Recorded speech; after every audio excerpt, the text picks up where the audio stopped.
공부 많이 하셨습니까? 네.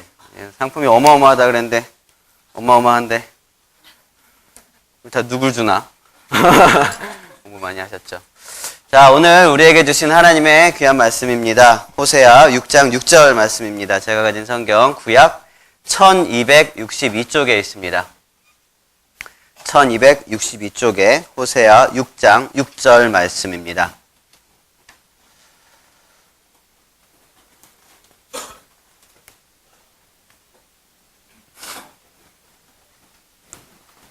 네, 우리 한 목소리로 같이 읽도록 하겠습니다. 시작. 나는 인애를 원하고 제사를 원하지 아니하며 번제보다 하나님을 아는 것을 원하노라. 아멘. 네.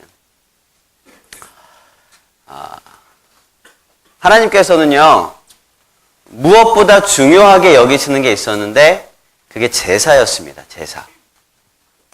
거룩하고 정결한 제사, 또 흠이 없고 순전한 예물, 또 거룩하고 구별된 그런 제사장과 대제사장.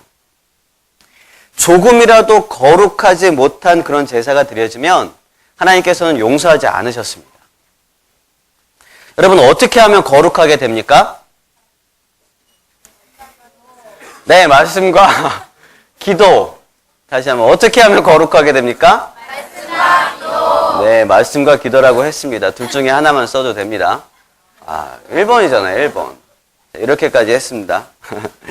오늘은 골든벨이 있습니다. 예배 후에 여러분 모두 다 남아서 골든벨을 울리는 귀한 시간 되시길 바랍니다. 자, 어쨌든 거룩하기 위해서는 말씀과 기도가 필요하다 그랬습니다. 그만큼 이 제사라는 것은요, 거룩하게 드려져야 되는 것이고 하나님께서 너무나 중요하다고 말씀하셨던 거예요. 그런데 오늘 말씀 보니까, 제목 보니까 제사보다 더 중요하게 여기는 것이 있더라는 거죠. 그것이 뭐냐 하면 자비입니다. 자비. 오늘 구약성경 호세아에서는 이제 인애라고 말씀을 하셨습니다. 그리고 인애, 그리고 하나님을 아는 것이라고 호세아 6장 6절에는 말씀을 하고 있는데요. 이게 무슨 말이겠습니까? 하나님께서는 오늘 말씀 보니까 인애를 원하고 제사를 원하지 않는다 그랬었는데 그 제사를 정말 원하지 않는다는 표현일까요? 그게 아니죠. 하나님께서는 제사와 번제를 진짜 원하시지 않는다는 그런 말씀이 아니라 그것보다 훨씬 더 중요한 것이 있다라는 의미로 사용되는 것이죠. 그러니까 제사와 번제 자체를 하나님께서 원하시지 않더라, 이렇게 해석하면 오해를 하는 거예요. 그보다 더 중요한 것이 인애와 하나님 아는 지식이라고 했습니다. 인애가 없는 제사, 또 하나님을 아는 지식이 없는 번제는 하나님께서 원하시지 않는 제사라는 것입니다. 우리는요, 오늘부터 3주 동안 3번, 3주가 아니죠. 제가 이제 3번 설교를 하는 동안 제사보다 더 중요한 것이 무엇인지를 하나씩 좀 살펴보려고 그래요. 첫 번째가 오늘 말씀 자비고요. 두 번째는 순종입니다. 그리고 세 번째는 사랑에 대해서 이야기를 나눌 건데요. 오늘은 그 중에 첫 번째 자비에 대해서 함께 말씀을 나누도록 하겠습니다.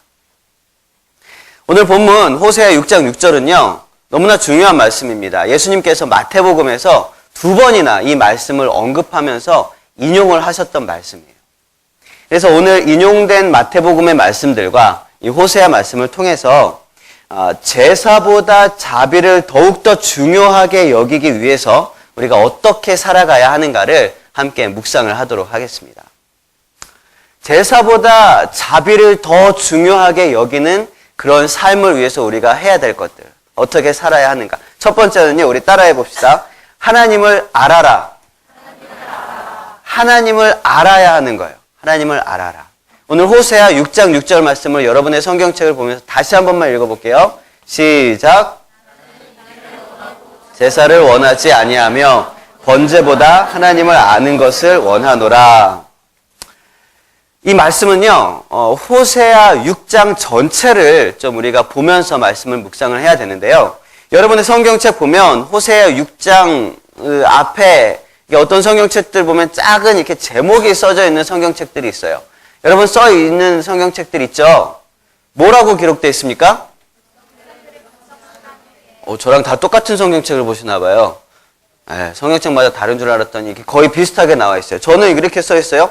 백성들의 불성실한 회개다. 여러분 이렇게 써 있든지 아니면 이런 비슷하게 써 있을 겁니다. 그러니까 호세아 6장 전체에서 말씀하시는 것은 백성들이 회개를 하긴 했는데 이게 불성실하게 회개를 했더라라는 것입니다.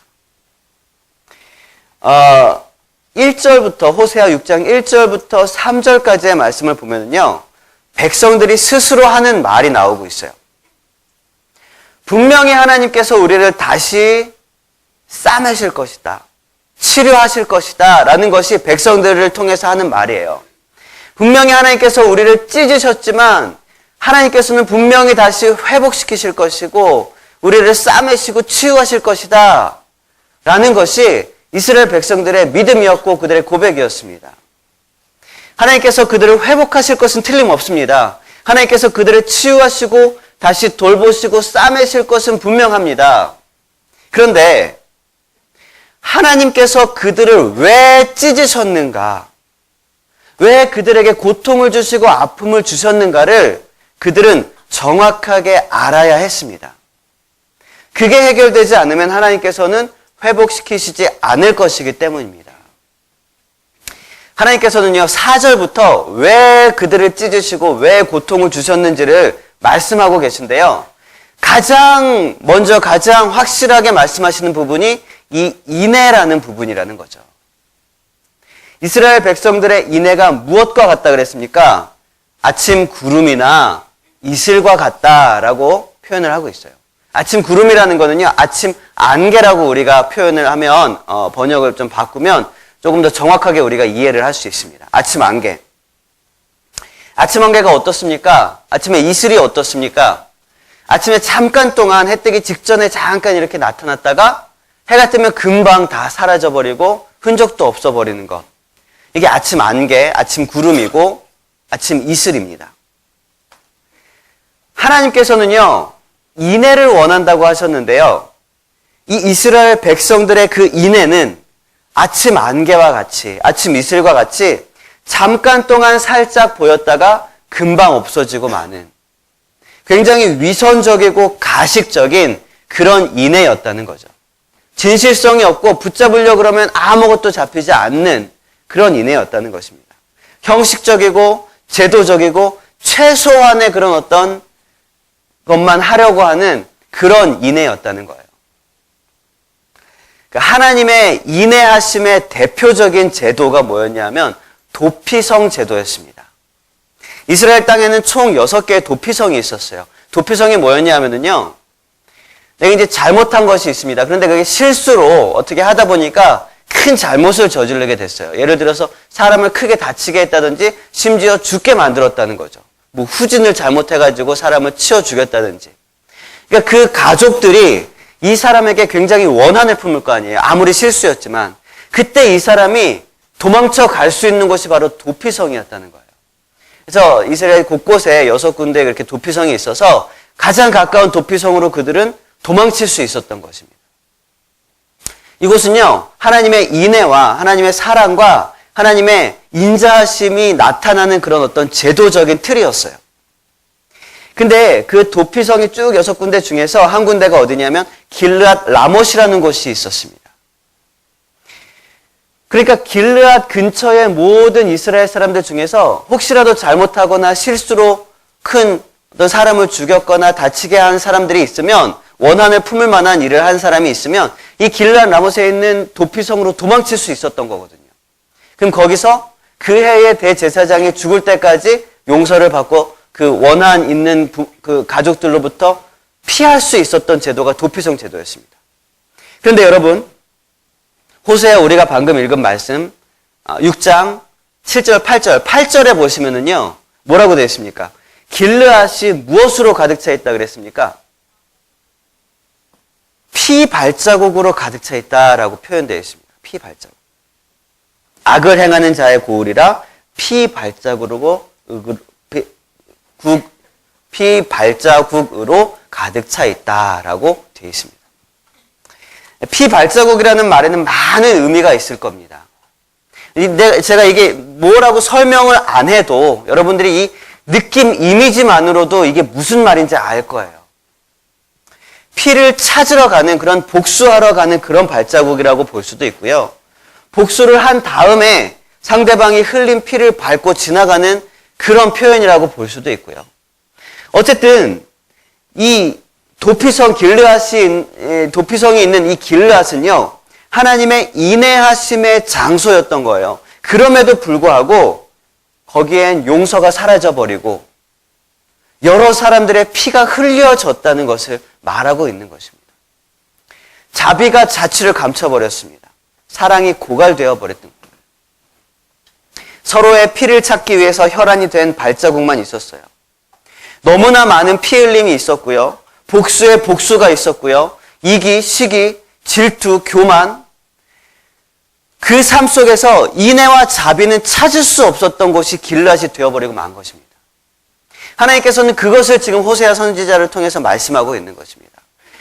인애와 자비의 상징이라고 볼 수 있는 그 도피성 한복판에서 너무나 피 흘리는 것이 많이 있는데 그 도피성에서조차 그렇게 되어져 있는데 일반적인 그들의 삶 가운데서는 얼마나 복수와 피 흘림이 많았었겠습니까? 그런데도 불구하고 형식적인 그런 제사만 근근히 이어져 오는 그런 상황이었습니다. 그들은 하나님을 알지 못했습니다.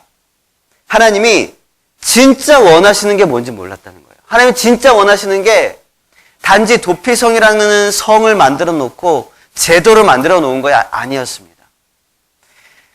그런 그들에게 하나님께서 경고하시는 말씀이 이 말씀입니다. 오늘 우리가 읽은 말씀이에요. 나는 인애를 원하고 그따위 제사는 원하지 않는다라는 거죠. 여러분, 혹시 우리가 드리는 이 예배가 우리의 교만함 때문에, 우리의 이기심 때문에, 우리의 흘기는 눈 때문에, 누군가를 사랑하지 못하는 그런 마음 때문에 인애함이 흘러 넘치지 못하고 있다면, 그렇다면 그 예배는 하나님께서 기뻐 받으시는 예배가 아니라는 것입니다. 그러면 우리는 어떻게 해야 될까요? 우리는 하나님을 제대로 알아야 합니다. 하나님이 무엇을 원하시는지 알아야 된다는 거예요. 하나님을 제대로 알아간다는 것은요, 결론만 말씀드리자면 이겁니다. 제대로 회개하는 것입니다. 왜냐하면 하나님께서 가장 원하시는 것이 우리가 회개하는 것이기 때문이에요. 죄라는 것은 하나님과 우리의 관계를 끊어버리는 것입니다. 하나님은 우리를 너무나 사랑하시기 때문에 죄를 너무나 미워하시는 것입니다.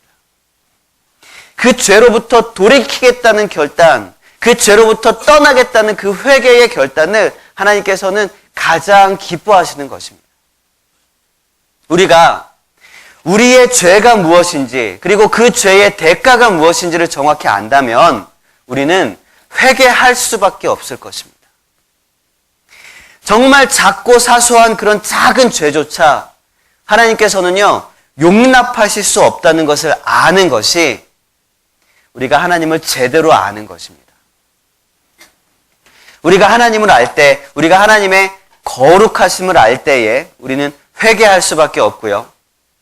또 하나님 앞에 엎드러질 수밖에 없습니다. 여러분, 하나님을 아시길 바랍니다. 하나님을 제대로 아시길 바랍니다. 하나님께 집중하시길 바랍니다. 그것이 자비가 제사보다 낫다는 것을 삶으로 살아가는 그런 방식입니다. 첫 번째 방식입니다. 두 번째로 제사보다 자비를 더 중요하게 여기기 위해서 우리는요, 한번 따라해 봅시다. 무죄한 자를 정죄하지 말라. 우리 마태복음 12장 말씀에 예수님께서 이 호세아 말씀을 한번 인용한 말씀이 있는데요. 우리 12장 말씀을 함께 읽어보겠습니다. 시작.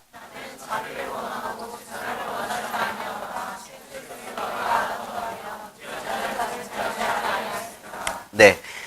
자비로움을 잃어버리면 무죄한 자를 정죄하게 됩니다. 즉, 제사보다 자비가 더 중요하다라는 사실을 알 때 우리는 무죄한 자를 정죄하지 않게 된다는 거죠. 이 마태복음 12장 이 말씀의 배경은요, 12장 처음부터 1절부터 봐야 되는데요. 무슨 일이 있었냐면, 제자들이 예수님과 함께 다니다가 배가 고파서 쭉 지나가다가 밀밭을 지나가다가 밀 이삭을 이렇게 손으로 쭉 훑어서 이렇게 해서 먹었습니다. 근데 그날이 언제였냐면 안식일이었던 거예요. 안식일. 그때 바리새인들이 이 제자들을 정죄하면서 예수님께 이렇게 얘기합니다. 당신의 제자들이 안식일에 하지 못할 일을 했습니다. 라고 얘기한 거예요. 그게 뭐였습니까?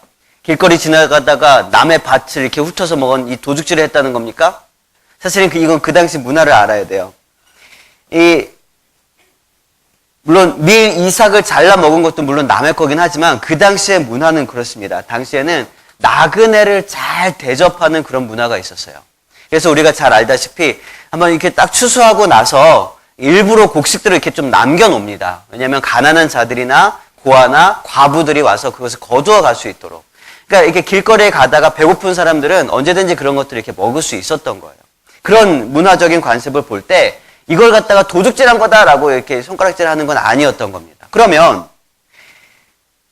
바리새인들이 보기에 이게 뭐가 문제였다는 겁니까? 안식일에 밀 이삭을 훑어서 거두었다는 거죠. 추수를 했다는 겁니다.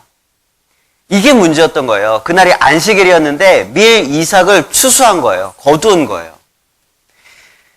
이게 금지된 일들 중에 하나였거든요.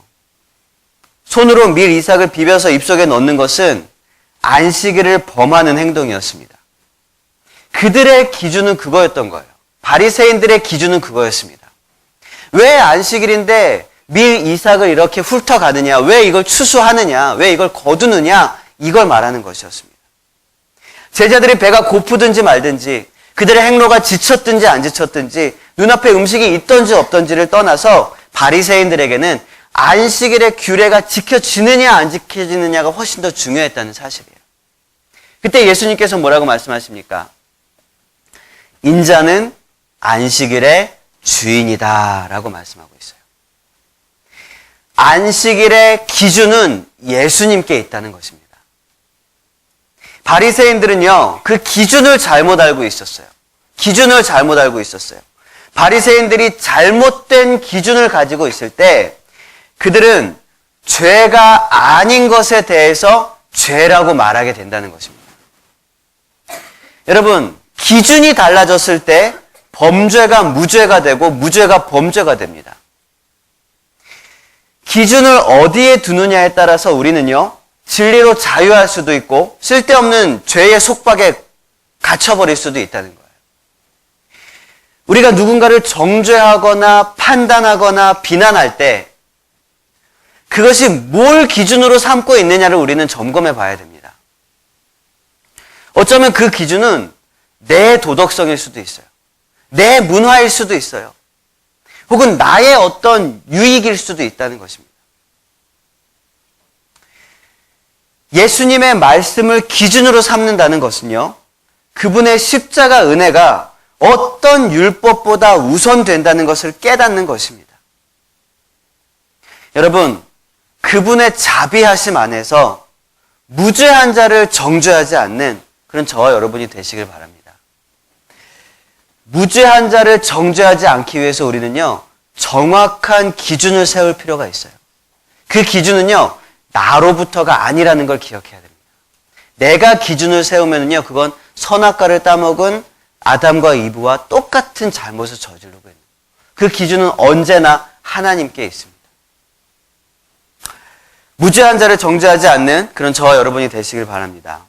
세 번째로 우리가 제사보다 자비를 더 중요하게 여기기 위해서는요, 세 번째가 있습니다. 우리 따라해 봅시다. 죄인을 부르실 때 응답하라. 하나님께서는 언제나 죄인을 부르셨습니다. 예수님께서 이 땅에 오신 이유는 죄인을 부르시기 위해서였습니다. 근데 예수님께서 이 땅에 오셔서 죄인을 부르셨는데 아무도 대답을 안 해요. 왜냐하면 난 죄인이 아니라 이거죠. 난 죄인이 아니라 이거죠. 우리 마태복음 9장 말씀을 함께 읽어보도록 하겠습니다. 시작.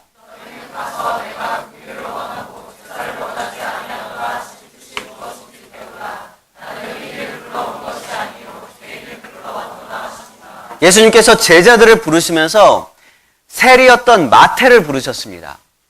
마태를 부르니까 마태 친구들이 다 누구예요? 다 세리들이거든요. 세리, 이방인, 죄인들 뭐 이런 사람들이 다 이제 마태의 집에 모였습니다. 예수님이 딱 자리에 앉아서 마태와 마태의 친구들인 세리들과 함께 밥을 먹었습니다. 그 당시 세리라는 것은 뭐 제가 몇 번 설명드렸으니까 넘어갈게요. 굉장히 나쁜 놈이었어요. 그 당시 이스라엘 그냥 굉장히 나쁜 놈이었다는 것만 알아두시고 동족들의 피를 빨아먹는 나쁜 사람이었습니다. 그러니까 바리새인들이 와서 예수님께 물었습니다. 예수님께 물은 게 아니라 제자들에게 물었습니다. 당신의 선생은 어찌하여 저 죄인들과 저 세리들과 함께 밥을 먹고 있습니까? 라고 물어보는데요. 그건 제자들에게 물어보는데 좀 큰 소리로 물어봤어요. 왜냐하면 예수님 들으라고. 직접은 안 물어보고. 예수님도 그냥 모른 척하고 그냥 이렇게 했으면 될 거를 거기서 이렇게 딱 몸을 돌려서 그 바리새인들에게 얘기를 하는 거예요. 뭐라고 얘기를 하시는 겁니까? 그때 얘기한 이야기가 이거예요. 건강한 자들에게는 의사가 필요 없고 아픈 자들에게, 병든 자들에게라야 의사가 필요하다라고 얘기를 하십니다. 근데 문제는 이 세상에 완전히 건강한 자가 없다는 게 문제예요. 다 병든 자들밖에 없다는 것입니다. 다 아픈 자들, 다 환자들인데요. 의사에게 오지 않는 거예요. 아픈데 의사에게 가지 않는 거예요. 의사에게 오면은 아주 간단한 약 하나면은 금방 해결되는 거를, 아주 간단한 주사 한 방이면은 금방 해결되는 거를, 그걸 의사에게 가지 않습니다. 의사에게, 이 아픈 환자면서도 의사에게 가지 않는 이유는 딱 두 가지가 있습니다. 하나는 자기가 환자인 줄 모르는 겁니다. 내가 그냥 아프고 있으면서도 이건 원래 아픈 거야. 그냥 당연히 아픈 거야. 이건 내 삶의 일부야. 이건 내가 끌어안고 가야 되는 거야. 그냥 이렇게 생각하는 거예요. 그래서 안 오는 겁니다. 아프면서도 내가 의사가 꼭 필요한 환자라고 인식하지 못하는 거. 이거는요, 자신이 죄인이지만 이 죄인인 줄 인식하지 못하는 우리의 모습을 나타내고 있는 것입니다. 내가 무슨 죄인이야? 내가 뭔 큰 잘못을 했어? 난 죄인 아니야. 저 사람은 죄인이네. 저것도 잘못했네. 하지만 나는 큰 잘못 없어. 난 죄인이 아니야. 이 말은요, 나는 굳이 예수님 필요 없어. 나는 그냥 나 혼자서 살아도 잘 살 수 있어. 라는 그런 말과 동일한 말입니다. 그래서 우리는 의사이신 예수님께 가까이 가지 못하는 거예요. 두 번째로 의사를 신뢰하지 못하는 거예요. 두 번째로 의사에게 가지 않는 이유는 의사를 신뢰하지 못하는 거예요. 의사를 신뢰하지 못하는 거예요. 이 의사에게 가더라도 이 의사는 나를 치료해주지 못할 거야. 낫게 하지 못할 거야. 이 병은 의사가 치료할 수 없는 병일 거야. 이렇게 생각하는 겁니다. 심지어는 내가 의사에게 가면 의사는 나를 더 아프게만 할 뿐이지 병을 고치지 못할 거야. 이런 확신이 있을 때 우리는 의사에게 가지 않습니다. 어떻게든 자기가 해결해 보려고 하지만 방법이 없어요. 의사에게 나오는 것만이 환자들이 치료되는 해결책입니다. 몸이 아픈 거라면 물론 시간이 지나면 금방 나아집니다. 하지만 우리의 죄의 문제는 다릅니다. 죄의 문제는 달라요. 아무리 오래됐다 하여도 그 죄가 해결되지 않으면 그건 여전히 나의 죄로 남아 있습니다.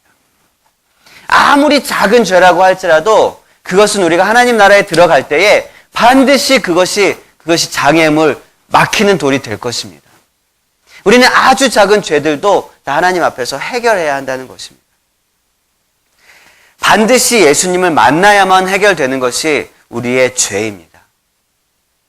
먼저 우리는요, 우리 스스로가 죄인임을 고백해야 됩니다.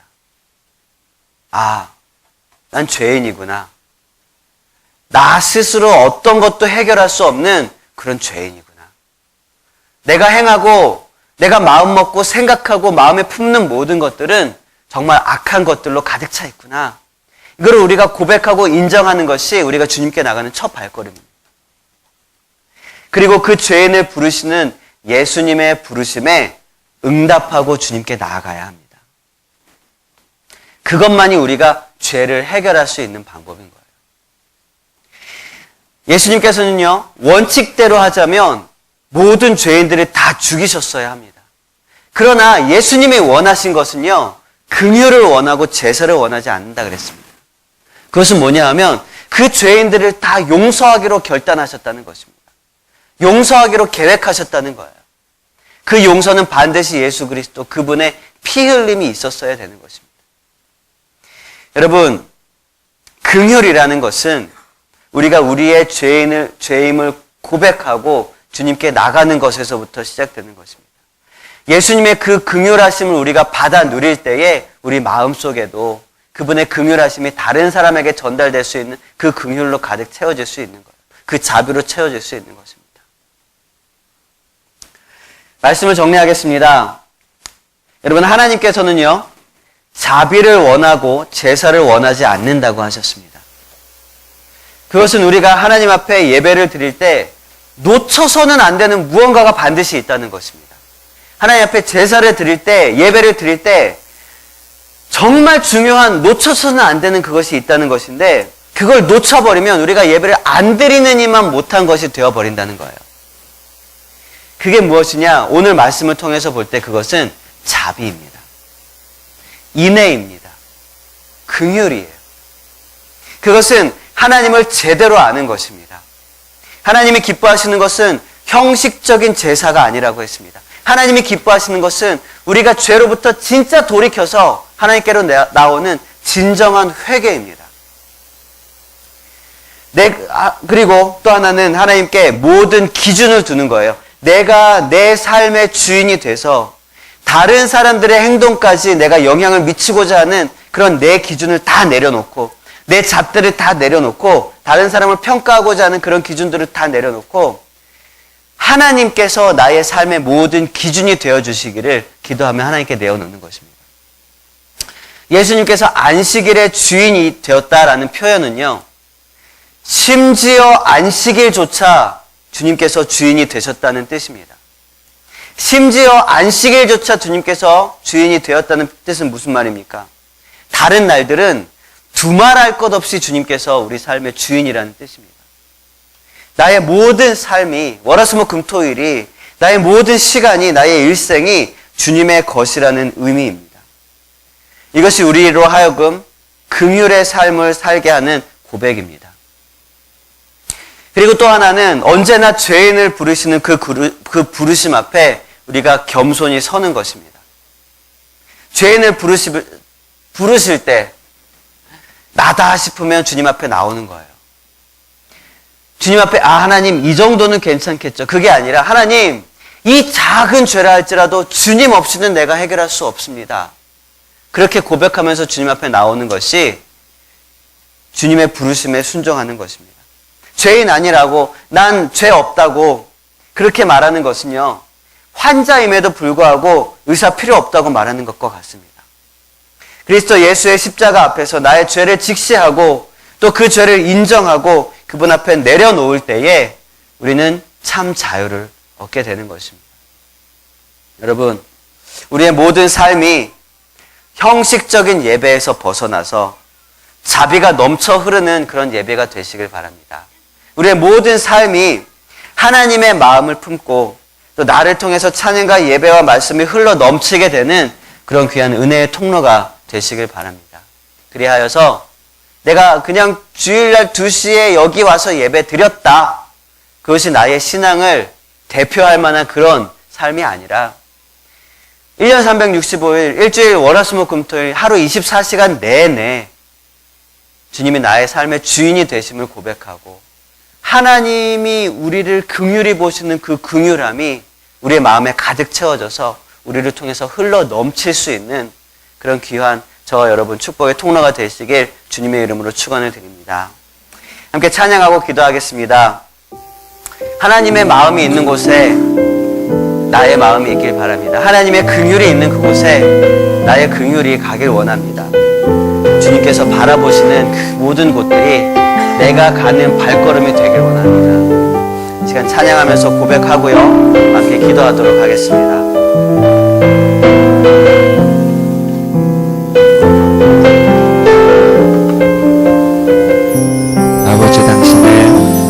아버지